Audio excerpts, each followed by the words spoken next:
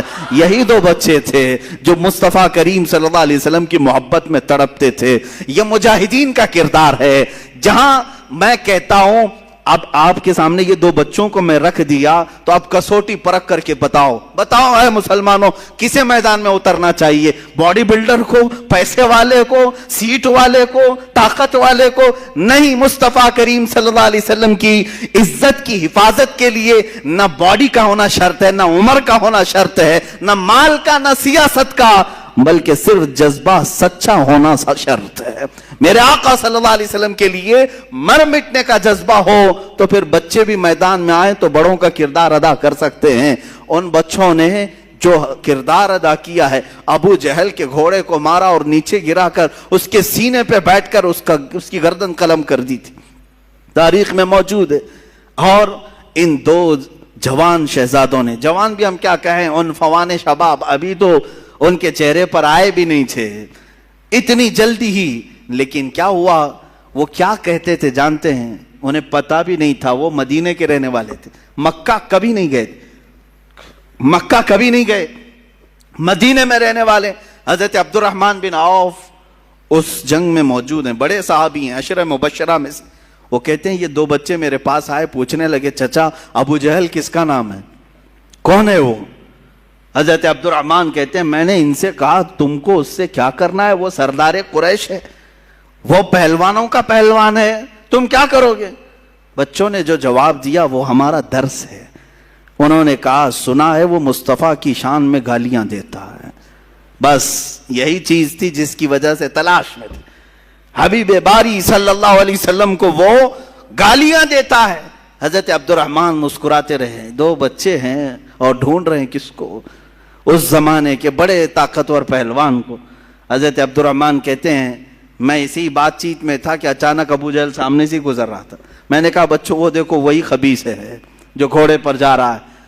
ان بچوں نے ابھی بات مکمل بھی نہیں ہونی پائی تھی کہ چیل کی طرح جھپٹ پڑے اس پر۔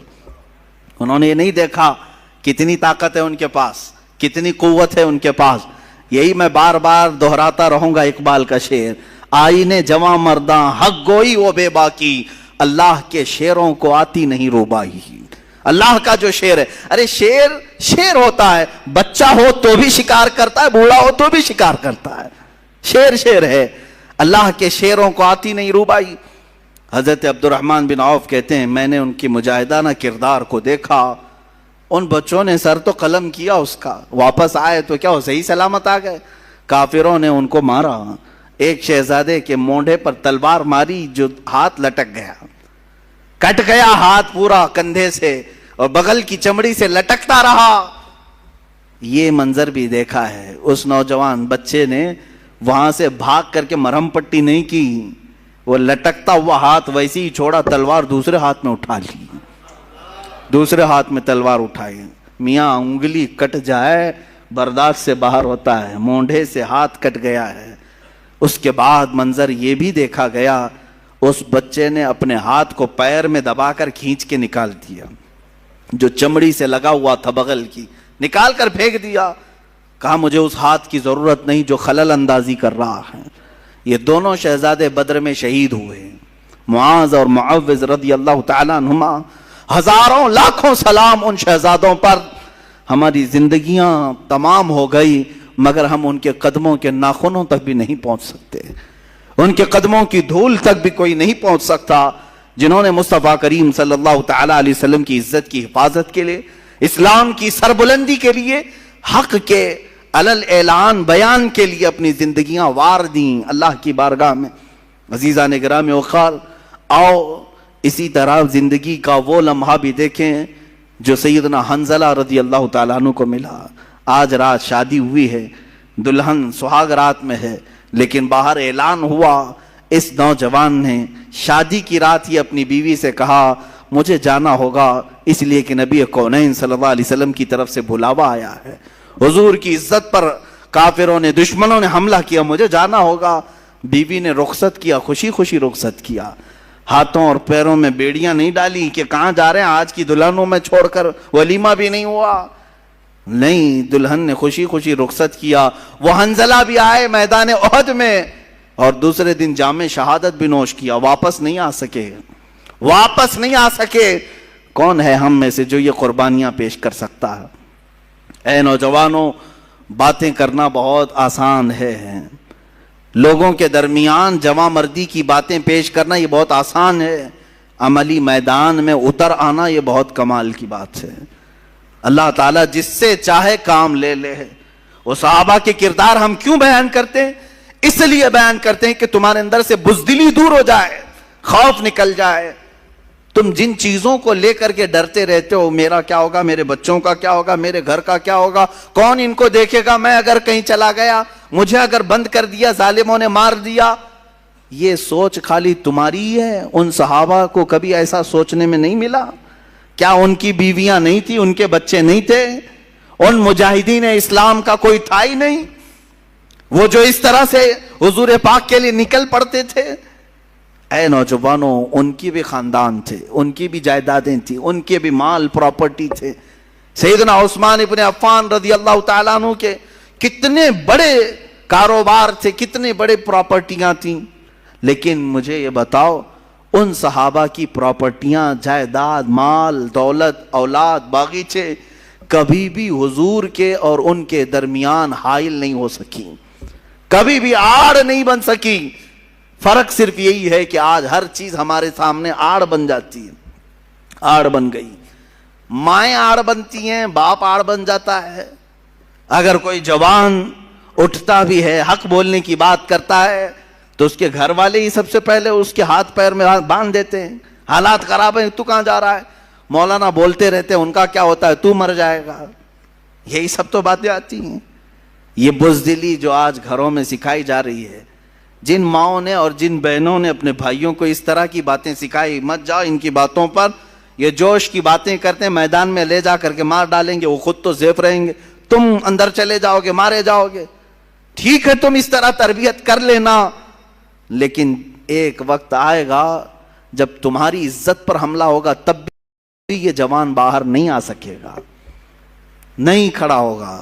چیلنج کرتا ہوں، لکھ کر کے رکھ لینا، تم نے اس کو روکا ہے اللہ اس کے رسول کی رضا کے لیے، اللہ اس کے رسول کی رضا حاصل کرنے جانے سے تم نے روکا، تو پھر تمہاری حفاظت بھی یہ کبھی نہیں کر سکے گا۔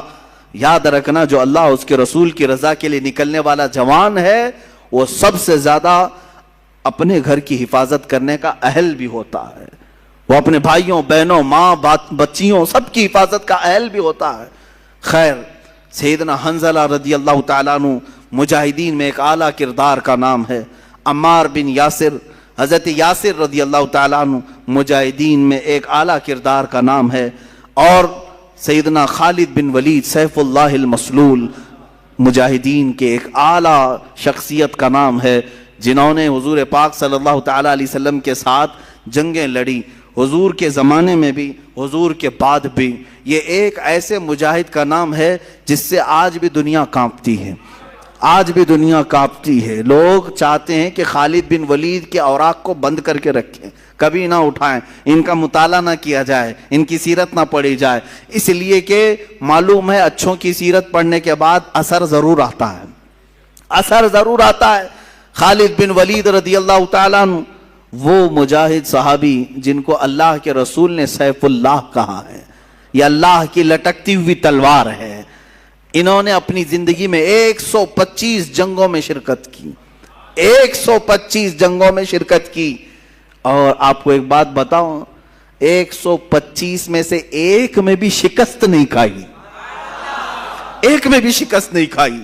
یہ آپ کو خاصہ تھا، آپ کی اسپیشلٹی۔ آج اور ایک میں بتا دوں آپ کو، اللہ تعالیٰ نے جو آپ کو خصوصی انعام دیا سارے صحابہ میں، خالد بن ولید کو 125 جنگوں میں شریک ہوئے، اور ساری 125 میں فتح یابی ملی، ایک میں بھی شکست نہیں۔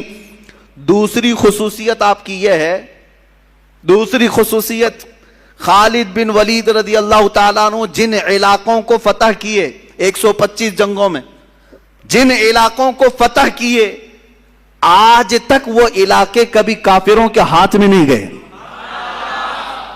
صرف ان کی خصوصیت ہے۔ بعض علاقے ایسے ہیں جن کو مجاہدین نے فتح کیا، 100 سال 200 سال کے بعد پھر دوسروں نے ان پر قبضہ کر لیا ہے، ایسے کچھ حالات ہوئے ہیں۔ اور کچھ مقامات ایسے ہیں کہ جیسے مثال کے طور پر ترکی میں کئی مرتبہ ایسے حالات آئے، مصر میں ایسے حالات آئے، اور افریقہ میں کبھی کئی مرتبہ ایسے حالات آئے کہ جہاں مجاہدین اسلام نے ان کو فتح کر کے اسلام میں داخل تو کیا، حالات زمانہ کے بعد جیسے بغداد میں ہوا، پھر دوسروں کا قبضہ ہوا، پھر اسلام آیا، ایسا چلتا رہا۔ لیکن سیدنا خالد بن ولید نے اپنی زندگی میں جن علاقوں کو فتح کیا، اللہ نے وہ انعام آپ کو رکھا ہے۔ آج 1400 سال گزر جانے کے بعد بھی وہ علاقہ کبھی کافروں کے ہاتھ میں نہیں گیا، کبھی نہیں گئے۔ یہ آپ کی خصوصیت ہے سیدنا خالد بن ولید رضی اللہ تعالیٰ عنہ۔ اب ایک بات یہ بھی میں بتا دوں، وہ لڑتے تھے شہادت کے جذبے میں، ہمیشہ شہادت کے شوق میں لڑتے تھے، شہادت کبھی نہیں ملی، آپ شہید نہیں ہوئے۔ ایک بات یہ بھی، سب سے زیادہ جنگیں لڑنے والے، سب سے زیادہ فتح کرنے والے، سب سے زیادہ سپہ سالاری کرنے والے شہید نہیں ہوئے، شہید نہیں ہوئے۔ حضرت خالد فرماتے ہیں میرے جسم میں، پورے جسم میں ایک بالشت جگہ بھی باقی نہیں جہاں تیر نہ لگا ہو، جہاں نیزے نہ لگے ہوں۔ تیر آئے ہیں، نیزے لگے ہیں، چاقو لگی ہے، پورے جسم کی بات حضرت خالد فرماتے ہیں ایک بالشت جگہ بھی باقی نہیں ہے کہ جس میں تیر نہ لگا ہو، پورے حصے میں تیر لگے ہوئے ہیں، پورے بدن میں۔ حضرت خالد فرماتے ہیں ہر تیر کے بعد میری تمنا ہوتی کہ میں جام شہادت نوش کروں، لیکن نہیں۔ جب آپ کی آخری عمر ہوئی اور آپ بستر پر آرام فرماتے، موت کے آثار نظر آئے، بستر پر موت آ رہی ہے، آپ اپنے گھر میں انتقال کیے، کسی جنگ میں نہیں۔ اس وقت حضرت خالد بن ولید نے کہا تھا دنیا کو میسج دے دو، دنیا کو سنا دو، جو لوگ ڈرتے ہیں جہاد سے، اگر جہاد میں ہی موت آنی ہوتی تو خالد بن ولید سب سے پہلے چلا جاتا۔ 125 جنگیں لڑنے والا، ہر علاقے میں موت کو ڈھونڈتا رہا، لیکن موت نہیں آئی، موت کبھی نہیں آئی، اس لیے کہ اللہ تبارک و تعالیٰ انہیں جنگوں میں موت نہیں دینا چاہتا، کیونکہ میرے نبی کی زبان سے جو نکلا تھا، کیا ان کے لیے یہ لفظ نکلا تھا کہ یہ اللہ کی لٹکتی ہوئی تلوار ہے، سیف اللہ ہے۔ اگر یہ کسی جنگ میں شہید ہو جاتے، کسی کافر کے مارنے سے ختم ہو جاتے، تو دنیا بعد میں یہ کہتی کہ اللہ کی تلوار ٹوٹ گئی، اللہ کی تلوار کو کسی نے توڑ دیا۔ اس لیے میرے مولا نے اس اللہ کی تلوار کو صحیح سلامت رکھا، اور آج تک وہ تلوار اپنی قبر میں صحیح سلامت ہی ہے، صحیح سلامت ہی ہے۔ یہ اس بات کا بھی اشارہ ہے کہ رسول اللہ نے جسے اللہ کی تلوار کہا وہ ٹوٹی نہیں ہے، وہ کبھی بھی پھر سے واپس امت میں بیدار ہو سکتی ہے، ہو سکتی ہے۔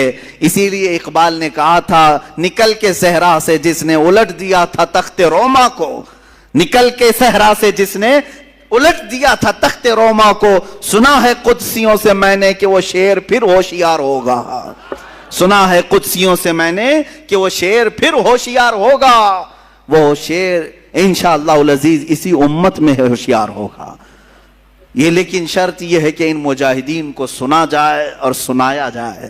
سیدنا خالد بن ولید رضی اللہ تعالیٰ عنہ، میں مختصر چل رہا ہوں، باقی جوانوں کی ذمہ داری ہے کہ وہ پھر اپنے مطالعے کو وسیع کریں اور ان کو سرچ کریں اور پڑھیں، کتابوں میں ان کو نکالیں۔ ان صحابہ کو، صحابہ اکرام رضوان اللہ تعالیٰ علیہ مجمعین میں حضرت مصعب بن عمیر رضی اللہ تعالیٰ عنہ سفیر اسلام ہیں۔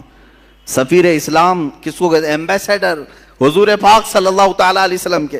حضرت جعفر طیار رضی اللہ تعالیٰ عنہ سفیر اسلام ہیں، حضور صلی اللہ تعالی علیہ وسلم کے پاس سے خط لے کر کے جاتے تھے. کہاں جاتے تھے؟ کہاں جاتے تھے؟ چوک میں، محلے میں کھڑے ہو کر درس دینے کے لیے نہیں. وہ صحابہ لے کر سیدھے بادشاہوں کے تخت کے سامنے کھڑے ہوتے. بڑے بڑے جو بادشاہ تھے، یہ صحابہ کہاں کہاں گئے؟ مصر کے بادشاہ کے پاس گئے، روم کے بادشاہ کے پاس، ایران کے بادشاہ کے پاس. یہ سب خطوط لے کر بحرین کے بادشاہ کے پاس. جتنے اس وقت بادشاہ تھے، یہ صحابہ یا تو اکیلے ہوتے یا دو لوگ ہوتے. سیدھے صرف دو لوگ ہوتے. میرے آقا صلی اللہ علیہ وسلم کا لیٹر، خط لے کر کے جاتے اور بادشاہ کے پاس کھول کر کے پڑھتے. کیا کہتے اس میں؟ ایسا نہیں کہ آپ کی اقبال بلند ہو، آپ کی سلطنت بڑی ہے، آپ کی رعایا ایسے ہیں، نہیں، بلکہ سیدھے کہتے بسم اللہ الرحمن الرحیم، اللہ کے نام سے شروع جو نہایت مہربان رحمت والا. میں محمد صلی اللہ تعالیٰ علیہ وسلم کی طرف سے سفیر بن کر کے آیا ہوں. اے بادشاہ، میں تجھے دعوت دیتا ہوں کہ تو اسلام قبول کر لے، اور اسلم تسلم یہ کہتے تھے. حضور کے اکثر خطوں میں یہ لکھا جاتا تھا اسلم تسلیم، اسلام لاؤ امن پا جاؤ گے. یہ کس سے کہہ رہے ہوتے؟ وہ اپنے قیدیوں سے نہیں، ملک کے بادشاہ سے. بادشاہ غور سے سنتا بھی تھا، بادشاہ غور سے سنتا بھی تھا. ان دو صحابہ کا رعب کیسا تھا جو تخت کے سامنے کھڑے ہو کر کے بلند و بالا اعلاناً کہتے. کئی مواقع ایسے آئے جن بادشاہوں کے سامنے جھک کر جانے کی عادت رہی ہے، رواج رہا ہے، وہاں وزیروں نے کہا کہ نہیں، یہاں سجدہ کر کے جانا ہے. یہ صحابہ اڑ گئے، کہا کہ ہم سجدہ تو صرف اپنے خالق کو کرتے ہیں، ہم تو اپنے نبی محمد صلی اللہ علیہ وسلم کو سجدہ نہیں کرتے، اس بادشاہ کو کیا کریں گے؟ وہ جا کر کے پیغام دیتے بادشاہ کو کہ یہ لوگ کہہ رہے ہیں کہ سجدہ کر کے نہیں آئیں گے، جھک کر نہیں آئیں گے. بادشاہ کہتا جیسے آئے ویسے ہی آنے دو. کیا پیغام لائے ہیں؟ کیونکہ عرب میں جو بات پھیلی تھی، ہر ایک کو تجسس تھا، ایکسائٹڈ تھا کہ کیا میسج آیا ہوگا پتہ نہیں. حضور صلی اللہ علیہ وسلم کا میسج خط لکھتے اور پتہ نہیں ان کی زبانوں میں بلا کا اثر بھی ہوتا. شاہ مقوقس کو کے دربار میں، مصر کے دربار میں، بادشاہوں کے دربار میں یہ دو صحابہ ہیں جو قاصد بن کر کے گئے، اور کئی بادشاہ ہیں اسی وقت اسلام قبول بھی کی. بادشاہ کی بات کر رہا ہوں. نجاشی کے دربار میں، نجاشی ایتھوپیا کا بادشاہ، شاہ حبشہ جس کو حبشہ کہتے ہیں، وہ آج کے زمانے میں اس کو ایتھوپیا کہتے ہیں. حضرت جعفر طیار کھڑے ہوئے، جبکہ ان کے مخالفت میں ابو سفیان مکہ سے آئے ہوئے تھے کافروں کی طرف سے، ان کے بارے میں بولنے کے لیے کہ ان کو پناہ مت دو. نجاشی نے کھڑا کیا، کہا کیا تم پیغام لے کر کیا ہو، سناؤ ذرا. حضرت جعفر طیار طٰہٰ کی آیتیں پڑھنے لگ گئے. طٰہٰ ما انزلنا علیک القرآن لتشقیٰ الا تذکرۃ لمن یخشیٰ. وہ عرب لوگ تھے اور نجاشی عربی جانتا تھا. جب اس نے قرآن کی آیتیں سنی تو کہا اور کچھ پڑھو. اتنا پڑھایا کہ وہ اپنے کرسی پر ہی جھومنے لگا. اس کے بعد وہ عیسائی بادشاہ تھا، سارے لوگوں کے درمیان کھڑا ہو کر اپنی کرسی سے نیچے اتر آیا اور کہا، اس کے تاریخی الفاظ ہیں کہ جس کا پیغام لے کر کے تم یہاں آئے ہو،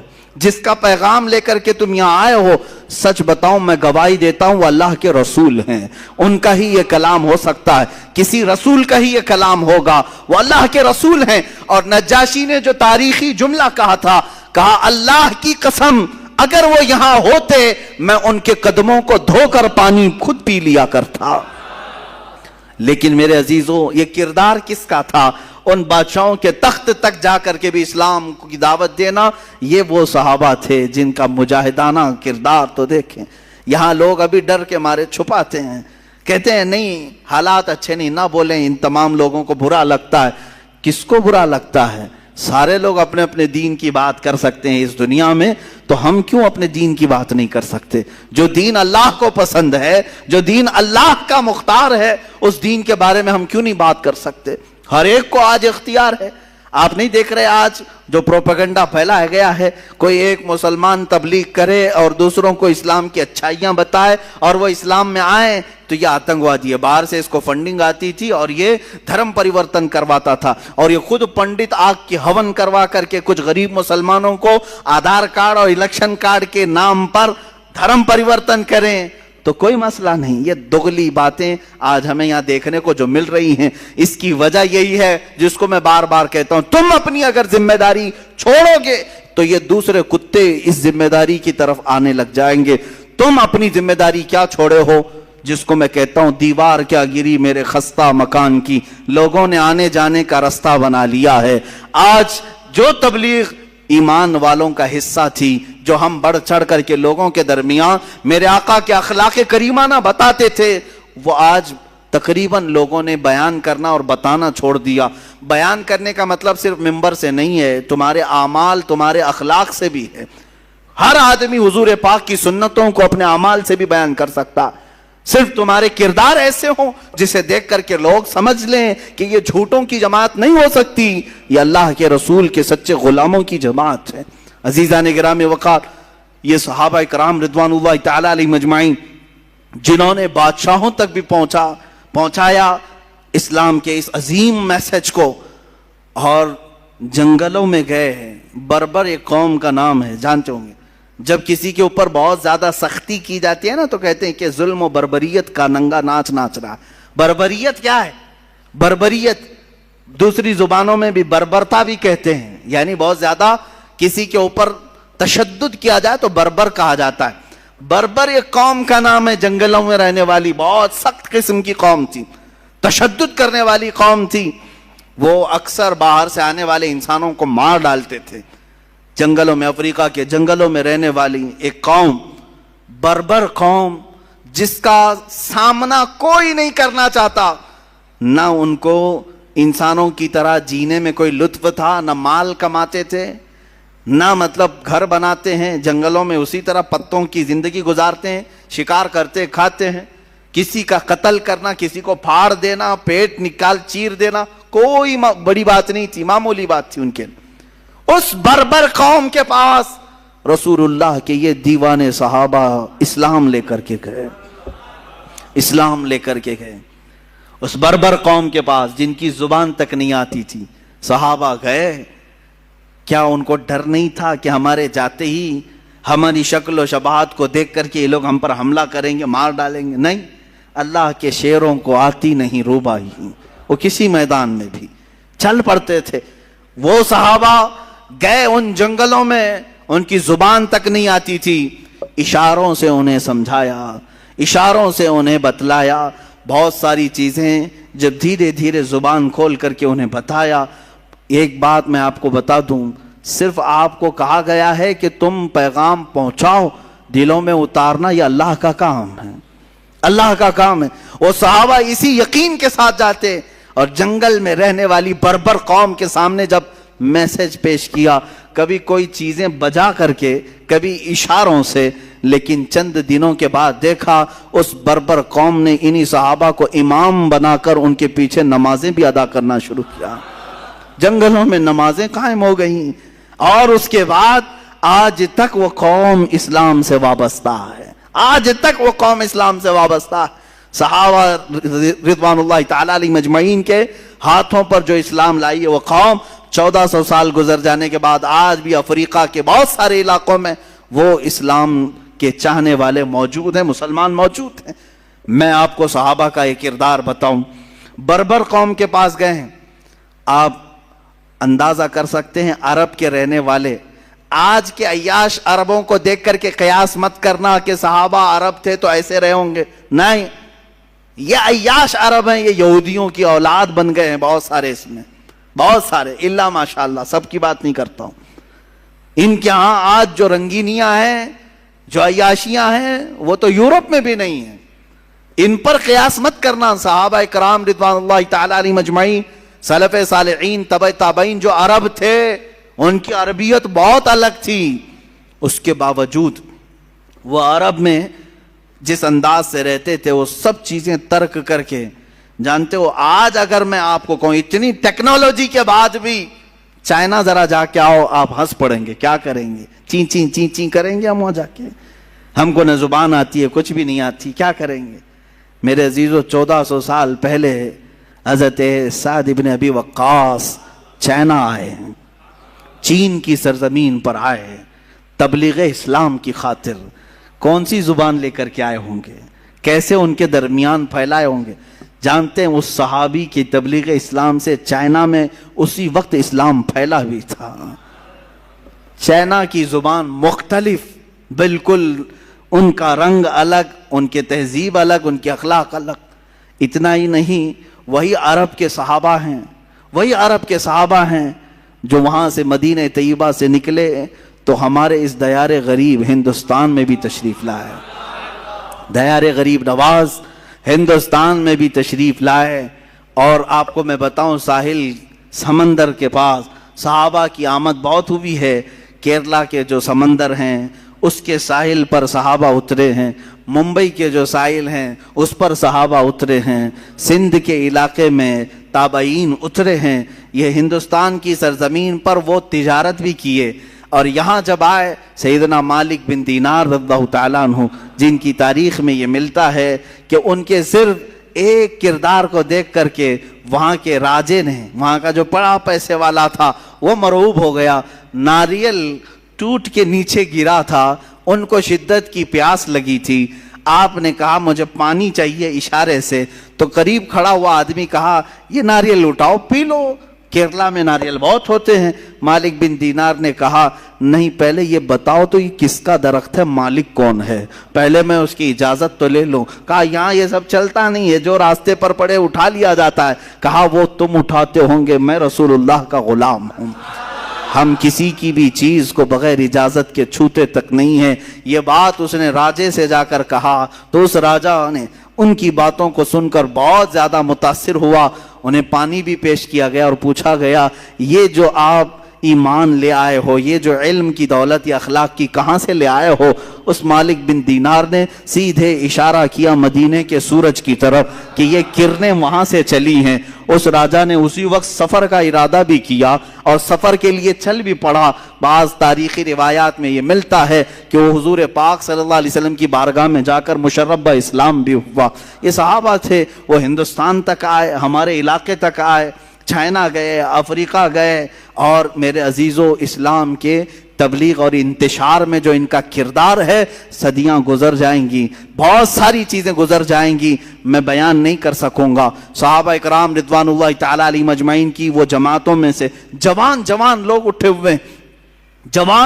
ہوئے. اسی سندھ کا علاقہ، ہند اور سندھ دو تھے، ہند اور سندھ. ابھی سندھ جو ہے اکثر حصہ پاکستان میں ہے. پہلے یہ دو ہند اور سندھ مشہور تھے. سندھ کے علاقے میں راجہ داہر سنگھ، جو کشمیر کے آگے ایک راجہ کی حکومت تھی. اب یہ لوگ اس کو ابھی برا سمجھیں گے کہ ہمارے راجے کی برائی کر رہا ہے، جب گنڈا ہوگا تو گنڈا ہی کہیں گے. ہاں، کچھ عورتوں کو اس نے گرفتار کیا تھا، اس کے گنڈوں نے کچھ عورتوں کو گرفتار کیا جو مسلمان تھیں، وہ حج کے سفر پر جا رہی تھی. یہ 90 ہجری کا واقعہ ہے.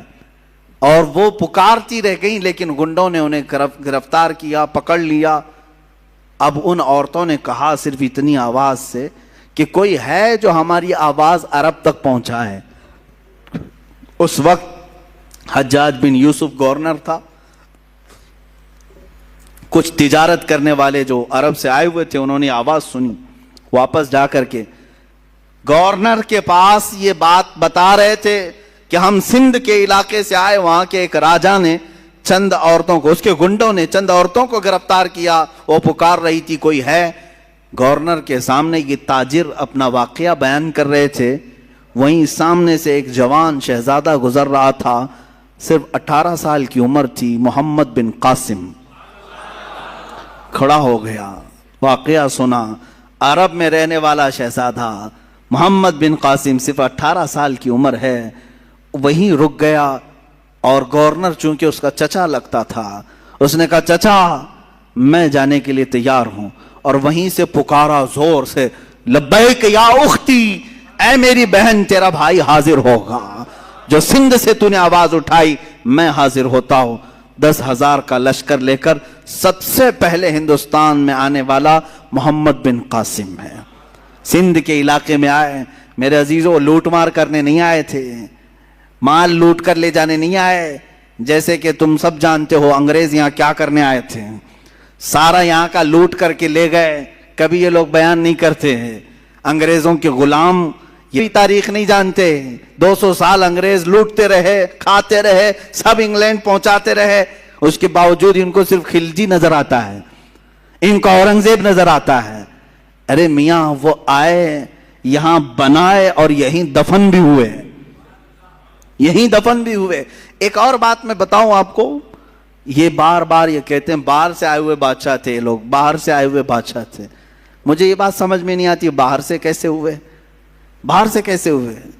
اس وقت جو وہ ہندوستان تھا اس میں افغانستان بھی شامل تھا, پاکستان الگ نہیں تھا, بنگلہ دیش الگ نہیں تھا, نیپال الگ نہیں تھا, افغانستان کا بھی اکثر حصہ اس وقت ہندوستان میں شامل تھا. ہند اتنا بڑا تھا, اور یہ جتنے بادشاہ حکومت کیے ان میں سے اکثر کا تعلق اسی افغان سے ہے. یہ باہر سے کہاں سے آئے؟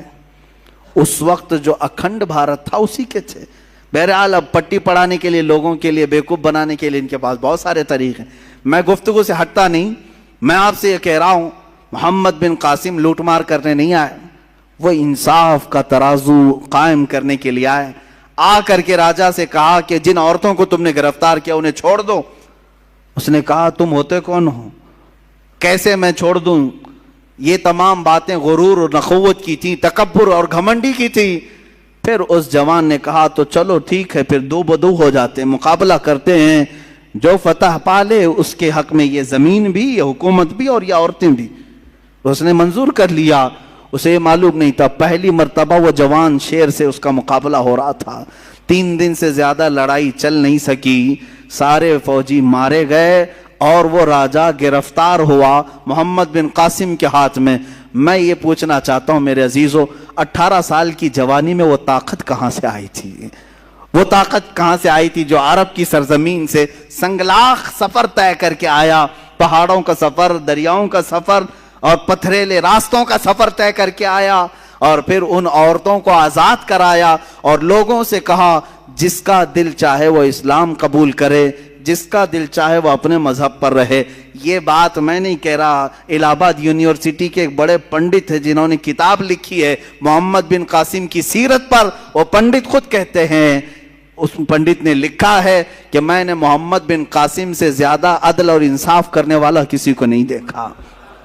میرے عزیزو, یہی تو اسلام کی خصوصیت ہے کہ یہ جہاں گئے رسول پاک کے اخلاق و کردار لے کر کے گئے ہیں, یہ جہاں جہاں گئے امن کا پیغام لے کر کے گئے ہیں.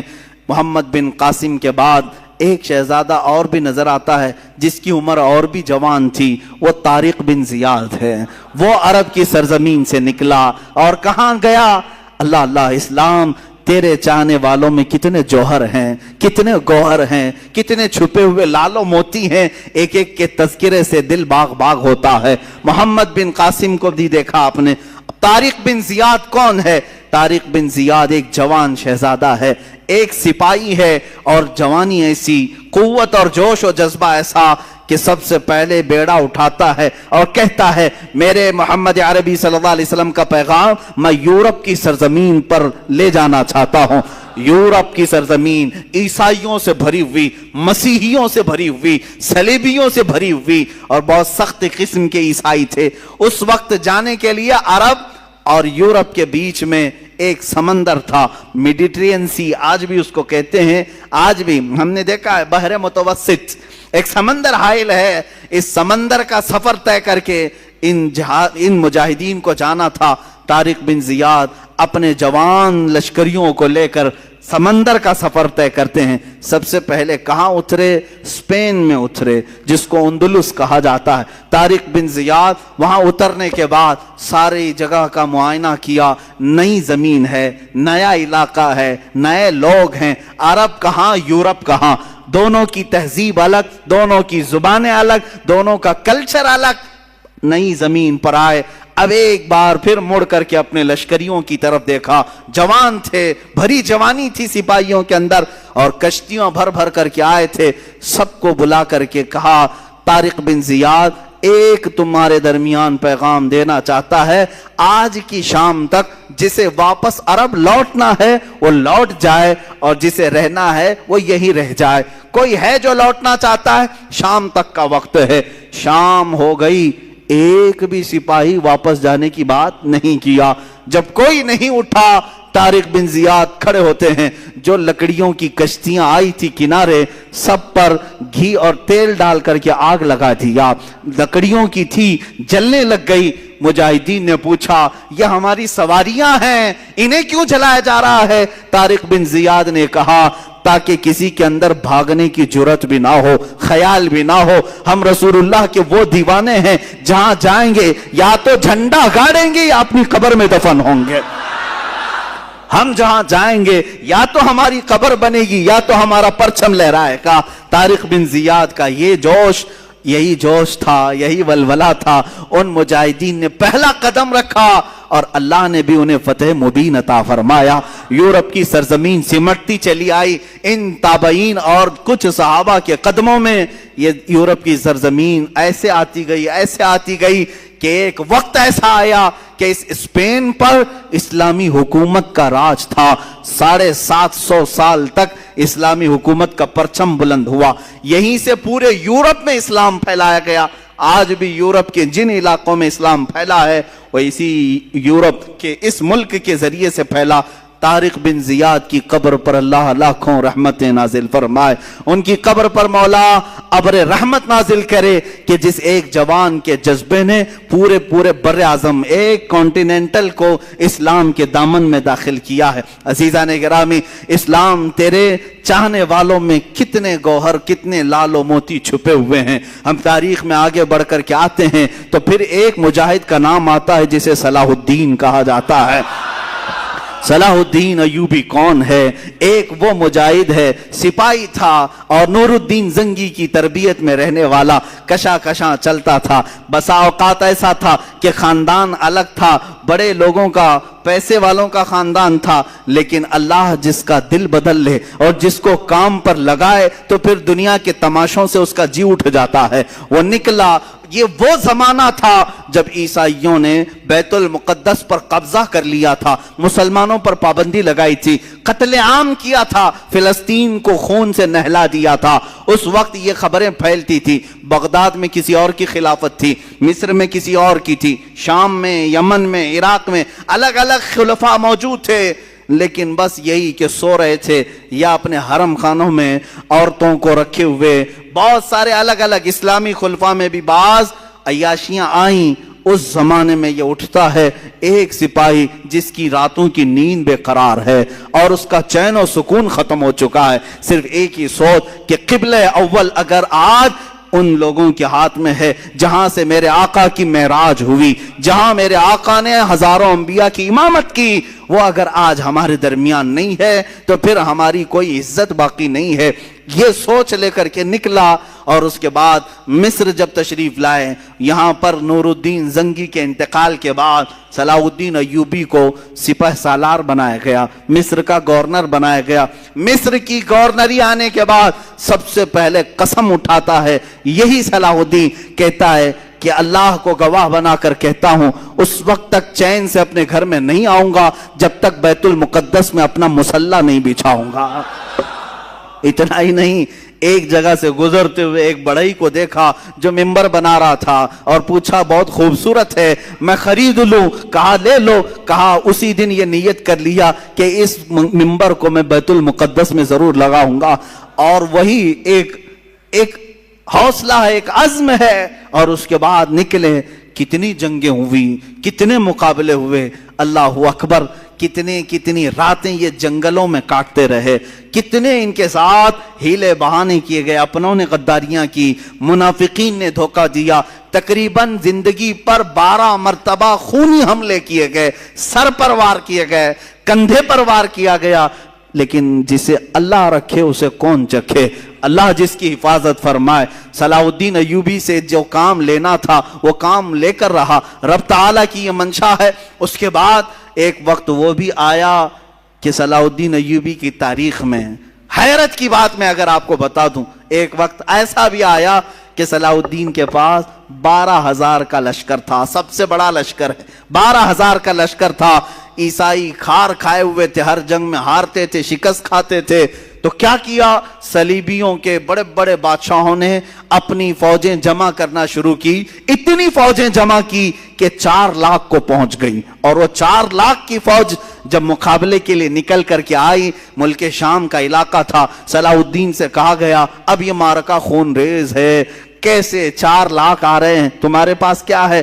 12,000۔ سب کو جمع کیا میدان میں، پوچھا صلاح الدین ایوبی نے کہ سنا ہے صلیبیوں نے، عیسائیوں نے 4 لاکھ کا مجمع جمع کر لیا ہے، یہ خونی جنگ ہو سکتی ہے، ہم 12,000 کی تعداد میں ہیں، چاروں جگہ سے اگر وہ حملہ آور ہو جائیں تو پھر ہم مٹھی بھر ہوتے ہیں، تمہارا کیا خیال ہے، ہم یہ چھوڑ کر چلے جائیں یا پھر میدان میں رہیں؟ فوجیوں نے جواب کیا دیا؟ وہ کہتے ہیں کہ ہم کسی ایرے غیرے کے سپاہی نہیں، ہم صلاح الدین کے سپاہی ہیں، اللہ کے شیروں کو آتی نہیں روباہی، آئینے جواں مردہ حق گوئی وہ بے باکی۔ اقبال نے سچ کہا تھا، اللہ کے شیر کبھی لومڑی بننا پسند نہیں کرتے، میدان جنگ میں اڑ جاتے ہیں۔ اس کے بعد ہوا یہی، تاریخ نے دیکھا صلاح الدین ایوبی کی 12,000 کا یہ لشکر میدان میں اترا، 4 لاکھ کی فوج کو انہوں نے 3 دن کے اندر اپنی سیاسی بصیرت سے ایسے ٹکڑوں میں تبدیل کیا کہ تقریباً 8 ٹکڑوں میں الگ الگ انہیں بانٹ دیا، الگ الگ طریقے سے، اور مقابلے کے بعد تاریخ نے آج، یہ میری اپنی لکھی ہوئی بات نہیں کہہ رہا ہوں، عیسائیوں کے جو بڑے مورخ ہیں، تاریخ داں ہیں، انگلینڈ کے جو بڑے تاریخ داں ہیں، انہوں نے لکھا ہے کہ 4 لاکھ کی ہماری فوج کو صلاح الدین نے دھول چٹا دیا، دھول چٹا دیا، سب شکست کھا کر کے چل پڑے۔ عزیزان گرامی، اسی صلاح الدین نے پھر بڑھتے بڑھتے بیت المقدس کا دروازہ بھی کھٹکھٹایا اور اللہ تعالیٰ نے فتح یابی عطا فرمائی۔ جس دن بیت المقدس فتح ہوا، ظہر کی اذان خود صلاح الدین ایوبی نے دی ہے اور نماز بھی پڑھائی ہے، اس کے بعد ایک بہترین خطبہ بھی دیا اسی منبر پر کھڑے ہو کر کے۔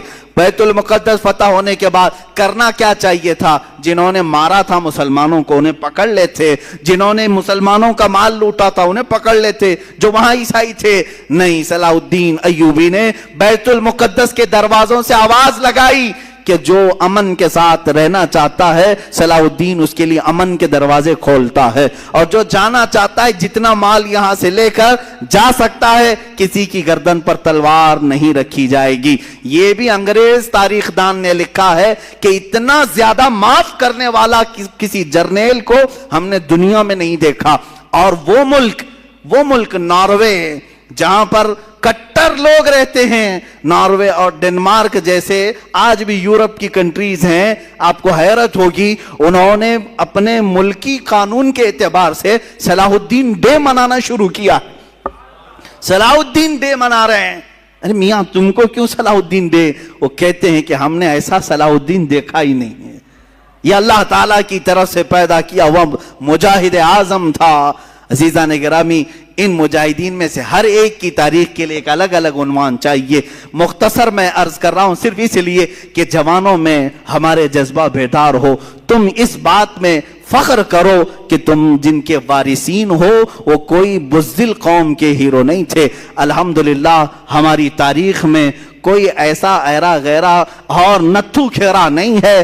اگر ہم تاریخ اٹھائیں تو آج بھی لوگوں کے سروں پر بجلیاں کون دیں گی، بجلیاں کڑکیں گی، اس لیے کہ صلاح الدین ایوبی کے بعد ہم نے تاریخ میں یہ بھی دیکھا ہے جس نے 3 بر اعظم، تقریباً دنیا میں 7 بر اعظم ہے نا، کانٹیننٹل، افریقہ، ایشیا، یورپ، یہ جو 7 بر اعظم ہیں، ان میں 3 بر اعظم کو اپنی طاقت اور اپنے اخلاق، اپنے کردار سے روشن کیا۔ اس ارطغرل غازی کو بھی ہم نے تاریخ میں دیکھا ہے، سلطان ارطغرل غازی رحمہ اللہ، ان کے جانشین سلطان عثمان غازی رحمہ اللہ، ان کی اولاد میں سلطان محمد فاتح رحمہ اللہ، ان کی اولاد میں سلطان عبدالحمید ثانی کو بھی ہم نے دیکھا ہے۔ ان کی مثالیں تم نہیں لا سکو گے۔ 3 بر اعظموں پر انہوں نے اسلامی عدل و مساوات کا درس قائم کیا ہے، اور ایسے نہیں ہیں کہ وائٹ ہاؤس میں بیٹھ کر کے سازشیں رچ رہے ہوں، بلکہ میرے عزیزو اللہ نے ان کو 3 بر اعظموں کی حکومتیں دی تھی، اس کے باوجود بھی رات کے وقت تنہائی میں جبہ پہن کر کے کسی روٹی بیچنے والے کی دکان میں کھڑے ہو جاتے اور 2 روٹیاں خرید کر لا کر اپنے گھر میں کھایا کرتے تھے. یہ بادشاہان اسلام بھی تھے, مجاہدین اسلام بھی تھے. اس فاتح قسطنطنیہ جس کی بشارت میرے آقا نے حدیث پاک میں دی ہے کہ قسطنطنیہ فتح کرنے والا وہ پہلا لشکر بغیر حساب و کتاب کے جنت میں جائے گا, وہ کون تھا؟ وہ سلطان محمد فاتح ہے جو ارطغرل غازی کی اولاد میں سے تھے. انہوں نے قسطنطنیہ کو فتح کیا. قسطنطنیہ اسی استنبول کو کہتے ہیں جہاں تاریخی ان کی بہت ساری چیزیں موجود تھی, کئی 100 سالوں سے موجود تھی. وہاں سے انہوں نے فتح کیا. ابھی آپ نے سنا ہوگا 1 سال پہلے مسجد آیا صوفیہ کا ایک بڑا مسئلہ چلا تھا. بہت لوگوں کے پیٹ میں درد ہو رہا تھا کہ رجب طیب اردگان نے اس کو مسجد میں تبدیل کر دیا, وہ میوزیم تھی. یہ تاریخ چھپا رہے ہیں, کوئی میوزیم نہیں تھی. یہ سلطان محمد فاتح کی فتح کی ہوئی مسجد تھی. انہوں نے خریدا تھا. چرچ تھی, سیدھے صاف کیوں نہیں بولتے؟ میوزیم تھی. میوزیم نہیں ہے, چرچ تھی. اور جب فتح یابی سلطان محمد فاتح کو ہوئی, سارے لوگوں نے دست بستہ کھڑے ہو کر کے وہ سب سپرد کیا تھا, چابیاں دی تھی. اس کی تحریر موجود ہے, دستاویزات موجود ہے. یہ تو ظالم خبیث عیاش مصطفیٰ کمال بادشاہ جو یہودیوں کی اولاد میں سے تھا, یہ سلطنت عثمانیہ کے ختم ہونے کے بعد جو یہودیوں کی طرف سے نافذ کیا ہوا کمال بادشاہ تھا, اس نے اس مسجد کو میوزیم میں تبدیل کر دیا تھا سن 1935 سے لے کر اب تک. ہاں یہ اور بات ہے کہ چاہے تم اپنے طاقت اور نشے میں کسی مسجد کو بدل بھی دو, انشاءاللہ رب تعالی وقت آئے گا پھر کسی نائب صلاح الدین کو ضرور پیدا کرے گا.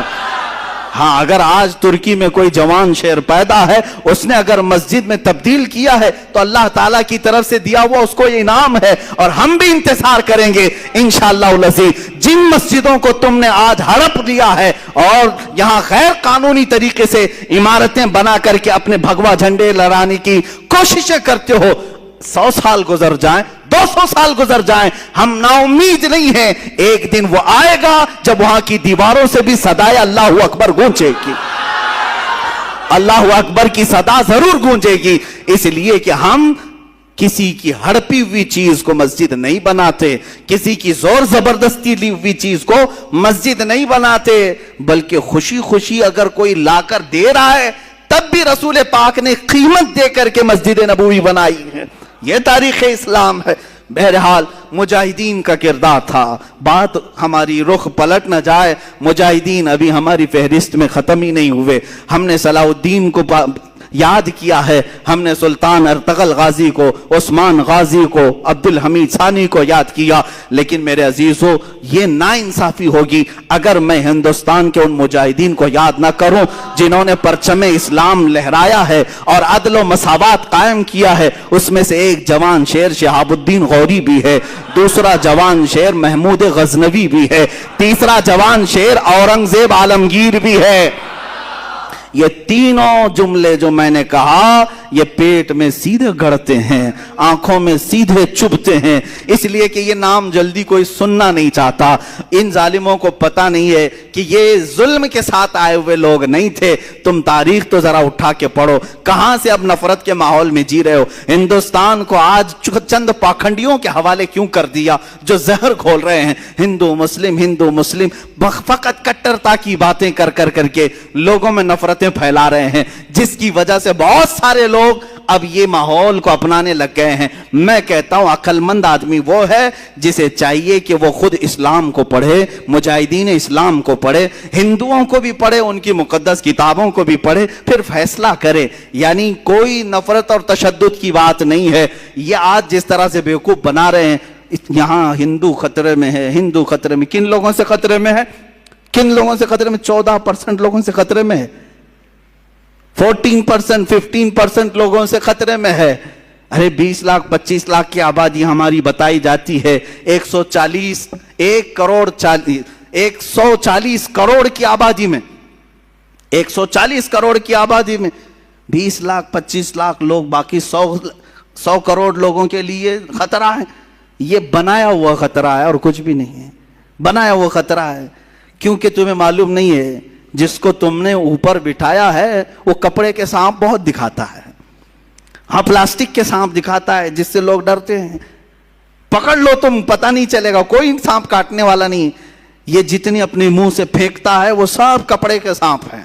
یا پھر یہ لوگ آج جو ڈرا رہے ہیں خطرہ ہے خطرہ ہے، میں ان ہندوؤں سے بھی کہوں گا جو سیکولر دماغ رکھتے ہیں، ان کی باتوں میں آ کر خواہ مخواہ بیوقوف نہ بنو.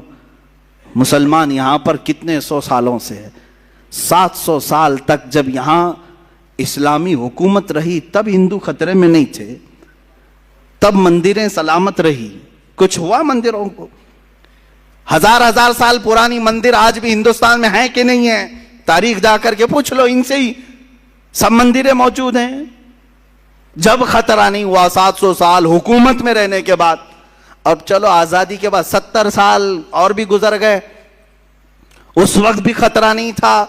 یہ 2014 سے خطرہ بہت بڑھ گیا. کیوں؟ بیوقوف بنا رہے ہیں. ان لوگوں سے خطرہ بڑھ گیا. ارے وہ بھی کن لوگوں سے خطرہ بڑھا؟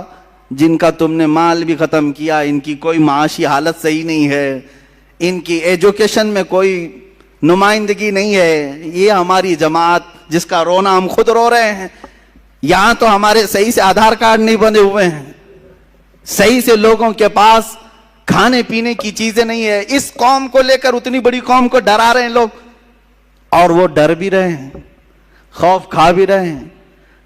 میں یہ صاف کہوں گا ان لوگوں کو چاہیے کہ بیوقوف نہ بنے. یہ ڈرا کر کے اپنی سیاست کرنا چاہتے ہیں، روٹی سیکنا چاہتے ہیں. اور اگر تم ڈرتے ہو اور خوف کھاتے ہو تو پھر یہ تمہاری مرضی، کیونکہ ہم مسلمان ہیں. الحمدللہ ہم مسلمان تھے، ہیں اور رہیں گے. اورنگزیب رحمت اللہ تعالی علیہ، شہاب الدین غوری، محمود غزنوی، یہ ان مجاہدین کے نام ہیں جنہوں نے تقوی اور پرہیزگاری کے ساتھ عدل کو قائم کیا، اسلام کے نظام کو بھی قائم کیا. اخیر میں چلتے چلتے ہم اس مجاہد آزادی کو بھی سلام پیش کر لیں جو ہمارے علاقے سے آتا ہے، شہید ٹیپو سلطان رحمت اللہ تعالی علیہ. اس لیے کہ محرم میں ان کی کیوں نہ یاد کریں، کیونکہ یہ محرم شہیدوں کا مہینہ ہے. حسین اعظم کو جس طرح ہم اپنی قبر میں زندہ مانتے ہیں، اسی طرح میسور کے اس شیر کو اپنی قبر میں ہم زندہ مانتے ہیں. اور کیوں نہ زندہ مانے، وہ سب سے پہلا توپ مین ہے، وہ سب سے پہلا میزائل مین ہے، سب سے پہلے ہندوستان کو طاقت دینے والا، انگریزوں کے خلاف لڑنے والا ہے. تمہارے بھونکنے سے کچھ نہیں ہوگا. وہ کل بھی سلطان تھا، آج بھی سلطان ہے، اور اللہ نے اسے سلطان نام سے بنایا تھا. وہ صبح قیامت تک انشاءاللہ سلطان ہی رہے گا. اللہ تعالیٰ ان کے اقبال بلند فرمائے، ان کے جانشین ہماری قوم میں پیدا فرمائے. مولا ہم سب کو مجاہدین کی وراثت عطا فرمائے. ہمارے دلوں کو مولا کردار غازیان اسلام عطا فرمائے. مولا ہم سب کو بزدلی سے بچائے، بزدلوں کی صحبت سے بچائے. صحابہ تابعین اولیاء کاملین کے نقوش پاکی عمل کی اور اقتداء کی ہمیں توفیق عطا فرمائے. وآخر دعوانا الحمدللہ رب العالمین.